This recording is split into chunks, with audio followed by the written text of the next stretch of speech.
Hello, Cubs fans, and welcome to a brand new edition of Cubs on Tap. We're talking about another victory. I'm Ron Luce, and I'm joined for the first time in the regular season. We got him back.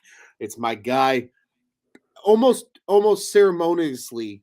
Your first show of the season's a West Coast show because we were always the West Coast tandem. Your first Exactly. time around at Cubs on Tap, but I am joined Yeah, by the man himself, Nick Hudson, today. Buddy, how are you doing after this Cubs victory? Ron, I'm doing well, man. It's refreshing to get a W on the West Coast, especially when you're in the Midwest, staying up a little past your bedtime. It's good to get that W. Oh, 100%. It always feels better. It's just you can't beat it. You can't beat West Coast victories. And in this case tonight, that's exactly what the Cubs did. And it looked a little interesting early on, Nick. Let's just dive right into this thing. We had a pitcher's duel on our hands, really, for about the first 5 innings. Waldachuk for the A's was sensational. They drove up his pitch count on him, but just 5 hits given up. He K'd five. I believe it was 3 walks, confirming that now it was in 5 innings of work for the young left-hander. Really good outing for him overall. And then on the flip side, Marcus Stroman gets it done again. You could see it in my little name tag over here. I'm backwards. Show out, because another 6 inning performance from Stroman, no runs, just the 2 walks, only 2 hits, and 5 Ks for Marcus Stroman. I mean, Nick, let's start right there. Waldachuk, obviously impressive in his own right, but 6 innings of shutout ball again. This is 4 straight Consistent. starts of 6 innings now for Stroman to start the year. Yep. Consistency. It's been very consistent out of him. And that's kind of what you want. You want to see consistent innings being pitched. You don't want to be getting into the bullpen so much. And Stroh's the kind of guy that can give you those innings. And today he just had it working, going 6 innings, just allowing 2 hits. The big number that struck me was just 2 base on balls. He's really doing well with that control. When he spots his pitches, it sets up all the other things that he can do. As he said, that sinker is going to be sinking. It is. It is. I mean, he gets those ground balls. Works his way out of jams. He's been nothing but the Stroh show, man.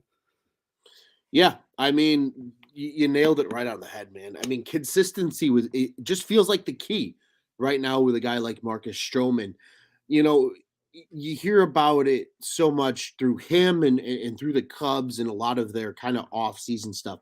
The amount of work he puts in to be that level of consistent, and especially for a guy that relies on movement, right? He's not a flamethrower. I mean, he still throws plenty hard, but not a flamethrower. He relies on the ground ball. He relies on the defense behind him. I think that's why we're seeing a different Marcus Stroman this year, because this team was, for lack of a better term, dog shit last year defensively. And there were a lot of games where he should have got a win, or he should have, maybe had a better game. And the defense just pissed it away. I can think about that White Sox start where Stroman went 7 and didn't get the win because the defense and then the bullpen ended up pissing it away in the final 2 innings. So this year now, it's a different group, right? You got Dansby Swanson over at short. Nico is the most elite defensive second baseman in major leagues. Yes, I know we're still chiming for Mervis over at first as a collective fan base, but Hosmer and Mancini, all things considered, are getting the job done. And Wisdom has played a really good defensive third. He looks like his 2021 version of himself again compared to last year. So Yep. you have the infield behind him. Oh, and then you got 3 gold glove caliber outfielders as well. Forgot to Exactly. mention that. So, I mean, it really does feel like maybe some of that confidence and knowing what Stroman has behind him is really starting to settle in for him now. Because again, this is 4 straight games now of minimum 6 innings. I mean, he's gone 6 in all of them. Just a flat 6 innings in every single start. Like you mentioned with the walks, he hasn't walked more than 3 in a start. And his K numbers for Marcus Stroman's sake are up. He's minimum 5. Tonight was his lowest amount of strikeouts. Otherwise, he's posted 6, 6, and 8 so far in the year, man. I mean, damn, it is so nice to see Stroh dealing the way he has so far. Yeah, it's magical. And you made a great point. When you have a guy that's pitching to contact and a defense that's a little shaky, you're going to have some false numbers there. So, Mhm. what kind of numbers last year were true, what were not for Stroman? It's hard to say. Now you have a defense behind him that's actually producing, and he looks elite. So, I'm Elite excited, indeed. man. Yeah. Yeah, I mean, he's starting to look like that $25 million a year starter that they paid him for last offseason. That I remember sitting here watching people on Twitter berate him, and then he went off in the second half, and I sat here and screamed at people. It's on record. You can find the episodes, I'm sure. I yelled at people about Strowman last year, and he's showing it again this year. All these all these knuckleheads coming into the season, especially in the national media landscape, where they aren't as dialed into each team respectively. They just kind of ride the narratives that they hear.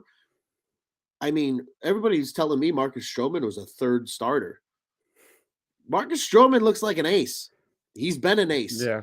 And the crazy thing is, the Cubs have two aces, and we're going to see one of them tomorrow. We'll get to that here later in the show. A couple quick comments, though, Nick, before we keep this discussion rolling. Our friend Jeremiah here in the comments saying this game felt like 5 hours long. That is 100% true. I think that first inning with both teams loading the bases, I don't know what the hell happened, but yes, this game felt egregiously long compared to yesterday's game. But this might be my favorite comment from Jeremiah here. He also notes giving the A's pitcher his flowers, and indeed we did. Waldachuk was really good through those first five, but it took the Cubs 28 games to get to 10 wins last season, and they did it in just 16 this year. 10-6 now through 16 games are the Cubbies. I mean, it really is a different team this year, and it feels really good, Nick. And speaking of a different team, we're starting to see that with the offense too, because last year the offense would show up or it wouldn't show up. It would completely depend based on how things were going. Now it feels like this offense shows up when they need to. The timely hitting has been the real key for this team, and we saw it in that big eighth inning tonight. Exactly. Yeah, the clutch hitting has been a big trademark for this team this year. Something last year was we lacked consistency. As you said, the offense would be here and then it would be gone. It would be here and then it would be gone. And at certain times, it would actually drag on for long periods. It would be a drought without any offense. What I love about this Cubs team is their plate appearances. I mean, I am kind of an old school baseball guy. Give me a good plate appearance. Even if you get an out, if you're taking 6 to 8 pitches, that's fantastic. Then it's a productive plate appearance for me. Obviously, get on base, but they're going up there and putting together smart, intelligent plate appearances. And that's what I've loved to see. But the power, specifically out of Patrick Wisdom, has been just great. So refreshing because we need that. And we were talking about with Seiya, now he's obviously back, but with Seiya out of the lineup, who was going to pick up that slack? It certainly was Patrick Wisdom. So, I mean, it's been great, and I don't want to get my hopes up, obviously, but they look a lot more consistent. They look, like you said, it looks like things are going in the right direction, at least. Yeah, 100%. I like what you brought up about the plate appearances because it really does feel like this team is getting back to taking good at bats on a regular basis. Something we saw this team really kind of established as a trademark, obviously a very different looking roster at the time, but when they won in 2016, that was kind of a trademark of that Cubs team was work, the starting pitcher's pitch count up and get to that bullpen early. That was their key to their success because when you wear out the bullpen in game one of a series, then you force that team to reuse guys probably when they're more tired than you would like them to be. And that's how you beat teams up over the course of 162 games. You're starting to see that again with this team. Swanson had a couple of really good at-bats tonight, even though he got some calls on him that were borderline strikes that the ump gave him. I'll give the ump credit. He was consistent at least tonight. The things he was calling for the A's, he was calling for the Cubs and vice versa. He wasn't too terribly far off, thank goodness. But it was really interesting to see just how they were calling this game. Nonetheless, the good plate appearances is really paying off. And you mentioned Patrick Wisdom tonight, a perfect example. Sure, he didn't hit another long ball. He's still stuck at 8. Sorry, everybody. I know we're excited that Patrick Wisdom's hitting the shit out of the baseball, but that double in the eighth inning is really kind of what got everything started, right? The Cubs were taking their walks, they were getting some hits, but like Boog, I believe it was that mentioned in the broadcast, when Seiya Suzuki was on third base after the Wisdom double, that was the first runner for either team on third base, or at least for the Cubs.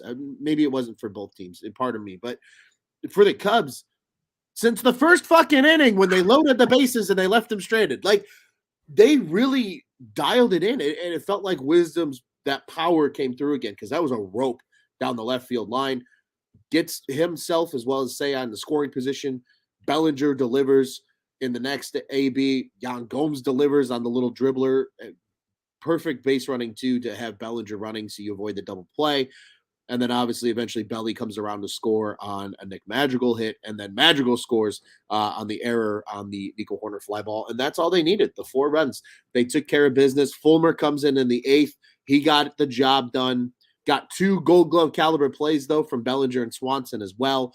And then in the 9th, Michael Rucker, a sneaky good bullpen arm so far for the Cubs this year. Hasn't gotten a lot of love just because of the guys like Keegan and Adbert and so on. But, I mean, Nick, this team feels, I mean, even dating back to when you and I were first doing shows back in 2019, and we watched that collapse in the second half of that season.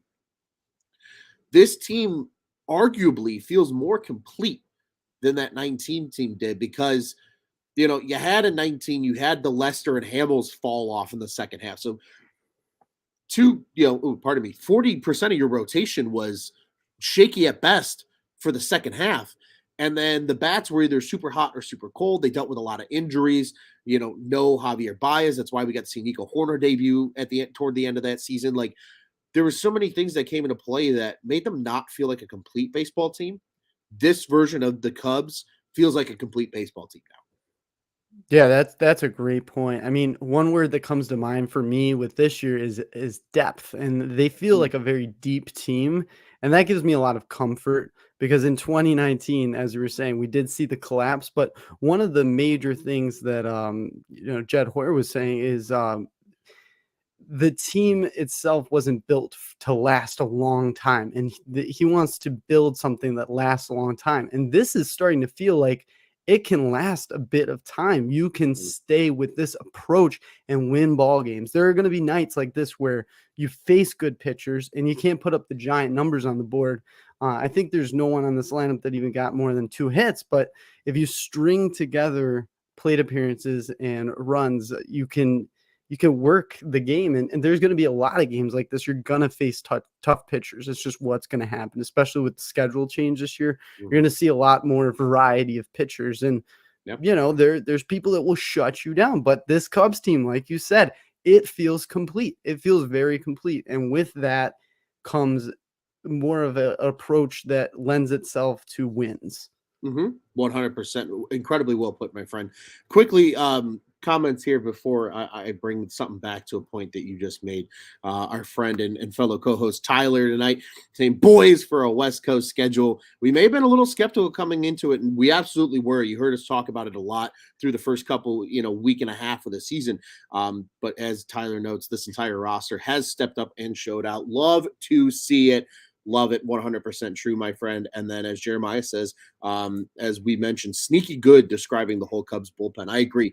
Very unheralded bullpen from a national standpoint. You ask anybody around the league outside of maybe Keegan Thompson to name a bullpen arm for the Cubs, they're probably going to struggle naming guys. But again, they're just putting it together. But Nick, you mentioned that no player in this lineup had more than a single hit tonight. And that is unfortunately not true. And that's okay, because it actually sets up perfectly for our next transition point, because the only guy that did have 2 hits in this lineup tonight was one Seiya Suzuki. He was 2 for 2 with 3 walks, reached all 5 times. That's the Seiya Suzuki. We saw the home run in LA, which was great. We got to see the power showed off. We saw the RBI in yesterday's game. He drove in a run. Great to see out of him in that 4 spot. But today, this is the Seiya Suzuki that we all remember from last year when he's at his best. He's taking his walks. He's an on-base machine. And when he is getting hits, they're meaningful hits. Again, 5 plate appearances, reaches all 5 times tonight. I mean, it was the Stroh show tonight, and Marcus Stroman undoubtedly the player of the game. But Seiya Suzuki, probably a very very close honorable mention as the second guy here, just because of how good he was at the dish tonight. Yeah, yeah, that's 100% correct. And something with Seiya that I've started to notice is the umps aren't giving him as bad as calls as last year. I mean, he has a great eye, and he got screwed over a bunch last year on a bunch of plate appearances where you'd go, "Are you kidding? Like that's not a strike." There's gonna be times like that this year, but I like that he's sticking with that approach. He's Mhm. not going to expand the strike zone. If you expand the strike zone, you're causing yourself to have issues. And for a while, he was doing that because he got away from that approach. But like you said, getting back to this where he's taking his walks, he's seeing the pitches, he's going with whatever pitch is coming with him to his swing. He'll take the ball the other way when he's real hot like this. He's smart. He's very smart with what he does. And like you said, it's just good to see Seiya be back to being Seiya. I hope it continues, and I think it definitely can. The power is going to come with what you said, good plate appearances. You'll get pitches to hit then. So that's the key, setting himself up to get that pitch that he can drive far. Absolutely. And I'll tell you what, we saw it last year. He was hot coming out the gate. The league adjusted to him a little bit, but then he readjusted once he got back from the injury. Obviously missed some time because of that. I believe it was his index finger or his ring finger when he slid into second base in Cincinnati last year. Missed some time with that. But he got back to being, like you said, kind of himself again, sticking to his approach. And he's taken that right back into this season. And that's really, really good to see. And I said it, I've been saying it all season long. I know we have as a collective group as well here at Cubs on Tap, that this lineup was going to look vastly different with Seiya Suzuki in the four hole. And I told one of my buddies, big shout out because he's a big friend of the program, but my buddy Kyle, Mr. Kyle K, you know who you are, my friend. Kept telling me, say I should hit in three spot. I was like, no, no, no, no, no. Don't touch the top three. Let it be the Nico Swanson and Happer show, that as it should be. Put Say on that four spot because all of a sudden you move every single one of those dangerous guys that was hitting 4 through 6 the first week and a half of the season down, and they just become more dangerous there. Look what's happened. Patrick Wisdom, you're forced to pitch to him now because he's hitting in the 6 hole. Bellinger's hitting in the 6 or the 7 hole most nights. You're having guys showing up. The bottom of this order is now able to hit because the dynamic is completely different with a guy like Seiya Suzuki in that 4 hole. It completely changes the dynamic of how you pitch to this team, and it completely changes really how you pitch to your top three because now they're protected by a guy like Seiya Suzuki. And then Suzuki's protected by guys like Bellinger and guys like Wisdom who are really hot right now too. So again, just the completeness of this team that we talked about and the depth. Seiya Suzuki, a huge part of that. He looked good. He looked good defensively tonight as well. Early in the game, getting to that ball in the gap, limiting that to a double because that runner never came around to score as a result. And then because of the respect that people have already seen on his arm, that people don't want to test him, they didn't try to tag up and get to third either on that next out. So again, just a beautifully complete game from a guy like Seiya Suzuki. Has to give Cubs fans just this breath of fresh air and excitement. I know it does for me because when he's clicking, in my opinion, the rest of the team can click at their own pace because Juice has noted it a bunch of times. Seiya Suzuki is the type of player that can carry you for a month if you need him to, as are, guys like potentially Ian Happ and Cody Bellinger. We're starting to see a little bit of that now, right? Like Dansby's cooled off a little bit, still hitting well, but he's cooled off a little bit. Nico is cooled off, not really that much, but a Not tad a bit. lot. Yeah. Hap is still staying consistent, but because of having these guys in the lineup now, it's allowing a different dynamic for the rest of the lineup as well. So, Nick, I want to turn it back over to you, buddy. Again, because there was no score to this game for fucking almost eight full innings, we didn't have probably as much to talk about as like yesterday's game when it was a 10-1 game and Joey and I were sitting on here giggling and laughing because the Cubs just throttled the A's on Monday night. But I want to turn it back over to you for any final thoughts. I've got one as well, but I want to give you the floor first here of just final thoughts for the game tonight. Yeah, I mean, final thoughts is this was a really good game, a really good baseball game. I mean, like I said, you're going to face good pitching. You're not going to be able to put up crooked numbers every time. The Cubs offense, I think, is a lot better than what we had anticipated. I mean, Mhm. look at the Cardinals. I mean, yeah, right. So Hmm. overall, it's just a great game. It's a great game. It's good to see, and like you said, a breath of fresh air for Seiya to be back to being Seiya.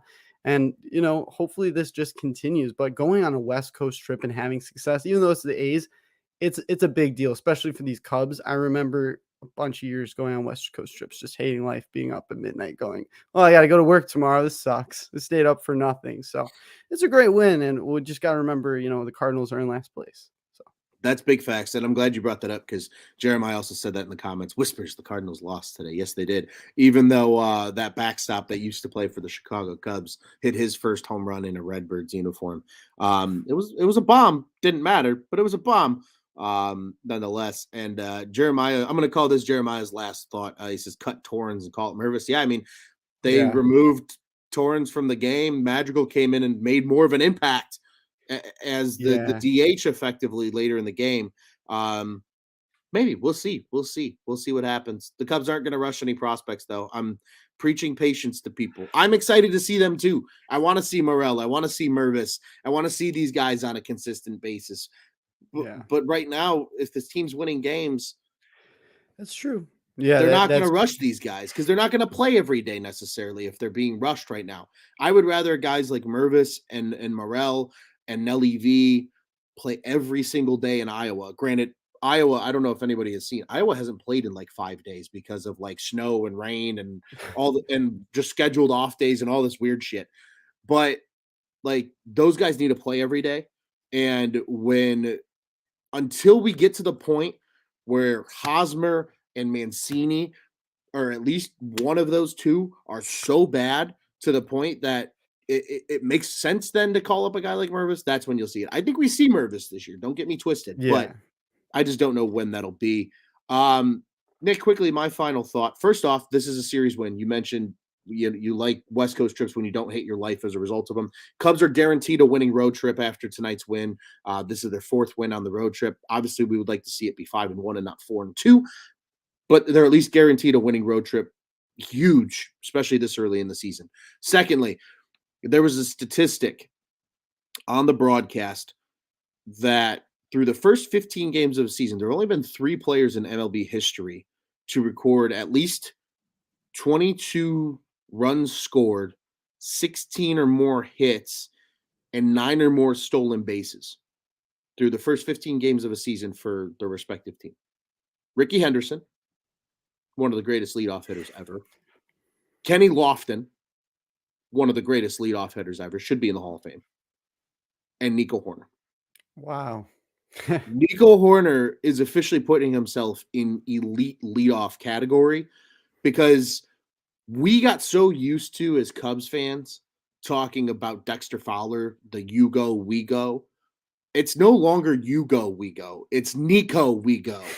Because right now, with Nico Horner atop this lineup, he is making shit happen for this offense because he's so dangerous. It gives Swanson a chance to drive in runs right out the gate. Gives guys like Ian Happ chances to drive in runs from that 3 spot. Gives a guy like Seiya Suzuki a big chance to drive in a lot of runs, especially from that 4 spot when you have the 3 guys ahead of him all hitting over 300 right now. Perhaps one of the greatest decisions the Cubs made coming into this season from a lineup construction perspective was giving Nico Horner the opportunity to be the leadoff hitter. And it's paying off right now because he is doing absolutely freaking everything that this team needs him to do. He leads the majors in stolen bags. He's a run producing machine right now. If you have him in fantasy, you probably love him. I have him in fantasy in one of my leagues. I accidentally drafted him earlier than I wanted to because he was in my queue and I ran out of time. But I'm not mad about it because he's paid off. But man, oh man, this team is so much fun. But Nick, let's go ahead and look ahead to tomorrow because there is one more game left in this West Coast swing against these lowly Athletics. It will be an afternoon matchup. We'll be back on the mics much earlier than we've been the last 2 nights. I believe tomorrow it is expected Just as we expect starting pitchers in baseball, your expected co-hosts on Cubs on Tap will be myself and the Juice Man. So the Juice and Loose show will be operating right after this one. But it is a weird 2:37 start. Don't ask me why it's such an off time, but it is from the Oakland Coliseum in Oakland, California on Wednesday, April 19th. The 10-6 Cubs will do battle with the 3-15 Oakland Athletics. On the bump, it will be Mason Miller, I believe is the name that Boog suggested at the end of the broadcast. MLB.com still showing as TBD for the starter tomorrow for the A's. Yes, Jeremiah, we can call them the Athletics. Unfortunately, that is their name, even though they're not a very athletic ball club. Completely agree with you there, buddy.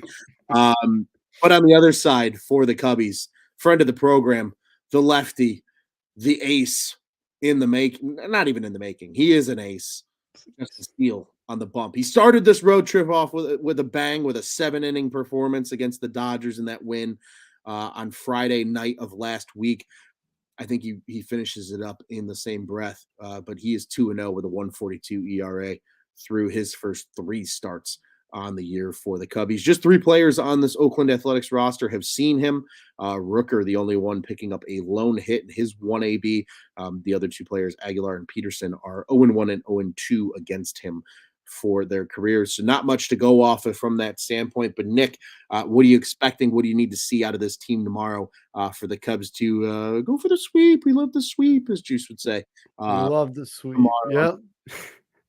Yeah. I want to see a sweep. I mean, what I expect is that Justin Steele is actually going to just shove it down the Athletics' throats tomorrow. I mean, I want to see him go late into the game. I want to barely touch the bullpen, just go out and Nice. shove, take over the game, let the offense have a little break. I mean, they put up a lot of runs this series, so let him have a little break, carry him a little bit. I hope he just absolutely shoves, but it wouldn't hurt to get some offense in there too. But I hope he just takes over this game because he has the potential to just take this over. 100%. Mr. Ricotta here, our friend, says Mason Miller could be a problem. Probably some nerves in his debut, though. So that's a debut game for the youngster tomorrow. That'll be something to keep in mind, I think, in this one, certainly.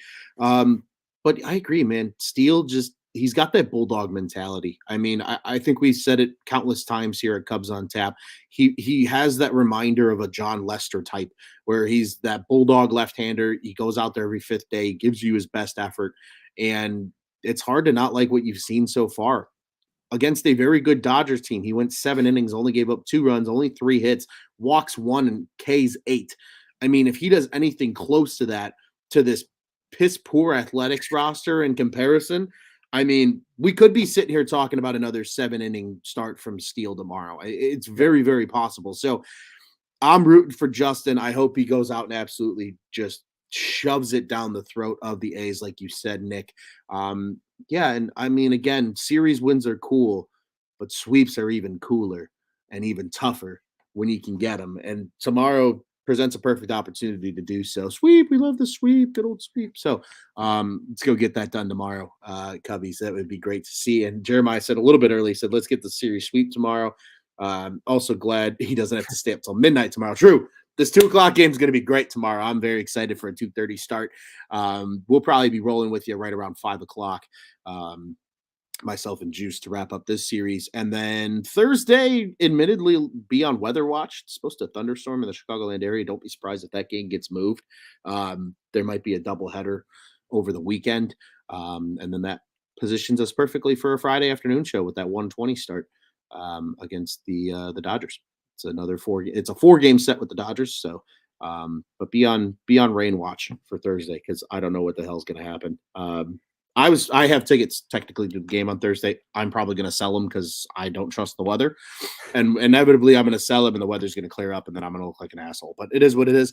We'll get to that when the time comes. But Nick, before we get out of here, buddy, I do want to quickly remind everybody, Cubs on Tap, one of 2 official Cubs podcasts of the On Tap Sports Network. Check out our friends over at the Dingers Podcast. They're at Dinger Cubs on Twitter and Instagram. Also can find them on TikTok as well. And follow all the boys, Mitch, Jake, Jeff, Kevin. They do a great job. They're a lot of fun.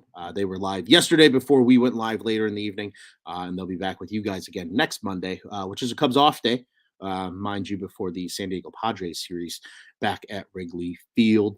Also, be sure to follow us at Cubbies on Tap on Twitter and Instagram. I am at Loose on Tap on the Bluebird app. Nick is at Nick_on Tap on said Bluebird app. And follow all the other boys as well at Juice on Tap, at Teddy Freddy 270, and at Joey Knows Nothing. Be sure to follow the Bets boys, Bears, Bulls, Blackhawks. You know the drill. We've got it all. Bears, the draft coming up next week. And the Bulls and Blackhawks entering off-season mode. Now as everything stands, Four Feathers was live yesterday, so if you need your Blackhawks tickle, go listen to that news show as well. I said we don't have any slapdick coaches in Chicago for the Blackhawks. It's a true story. It's on record. It was a fun episode, so be sure to check that out as well. Be sure to check out the Bulls guys as well. They'll surely be probably having a season recap at some point here in the future. And yes, as Jeremiah says, he knows it's coming. Yes, we do have Sox friends too. They split their doubleheader today with the Philadelphia Phillies. So tell your friends about our friends and send them over to Sox on Tap. Those guys were live earlier in the evening, this evening, talking about that doubleheader split. Once again, ontapsportsnet.com and On Tap Sports on the social media. The On Tap Sports Network. Go ahead and check out what's on tap in Chicago sports. Nick, this was a fun one. Big eighth inning leads to a 4-0 win for the Cubbies. And we're looking for the sweep. Gotta love the sweep tomorrow against the Oakland Athletics. Again, we'll be back with you after that one. And then we'll be on weather watch for Thursday's game as the Cubs come back home to take on the Dodgers for 4 before what will probably be a well-needed off day, and then 3 with the Padres before they jump on the road again. As always, I am Ron Luce from Nick Hudson. Thanks for joining us. And Nick, buddy, what do you say? We get out here the only way we know how? At Cubs on Tap? Yep. Go Cubs. And fuck the Cardinals.